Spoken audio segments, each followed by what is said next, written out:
Hindi sapat ang maraming alam. Ang tunay na nakakapagpayaman ay ang tamang alam. Ano ang specialized knowledge? Sabi ni Hill, knowledge in itself is not power.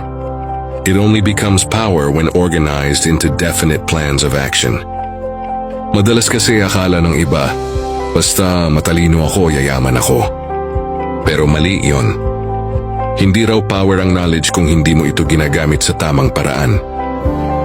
Ang general knowledge ay yung alam ng lahat, tulad ng basic math, science o trivia.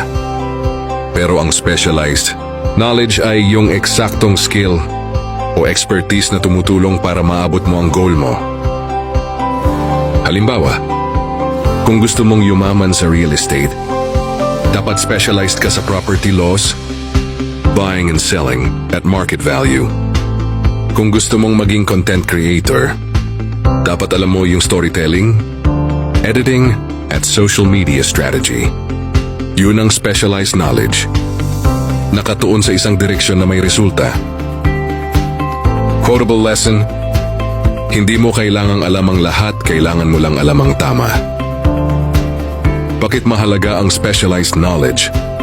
Napoleon Hill explained na maraming successful people hindi graduate ng college, pero marunong silang maghanap ng specialized knowledge at gamitin ito. Hindi mo kailangang ikaw mismo ang may lahat ng kaalaman.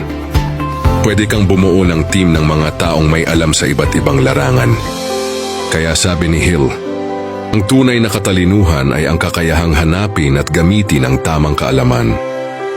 Halimbawa, si Henry Ford, hindi siya engineer, pero pinalibutan niya ang sarili ng mga eksperto. Resulta, isa siya sa pinaka-successful businessman sa history. Mga paalala, huwag mong ihalo ang pagiging busy sa pagiging productive. Kung hindi mo alam ang gagawin sa alam mo, hindi yan knowledge, info lang yan. Piliin mo lang yung mga bagay na konektado sa goal mo. Personal experience. Isipin mo itong kwento. May isang lalaki na mahilig magluto, pero hindi niya alam kung paano pagkakakitaan yun. Habang nag-aaral siya ng Think and Grow Rich, na-realize niya na kailangan niyang mag-focus sa specialized knowledge. Kaya pinag-aralan niya hindi lang pagluluto kundi food costing, marketing, at customer psychology. After ilang taon, nagbukas siya ng maliit na food stall na naging restaurant chain. Hindi lang dahil marunong siyang magluto, kundi dahil ginamit niya ang specialized knowledge para gawing negosyo ang passion niya. Mga dapat gawin.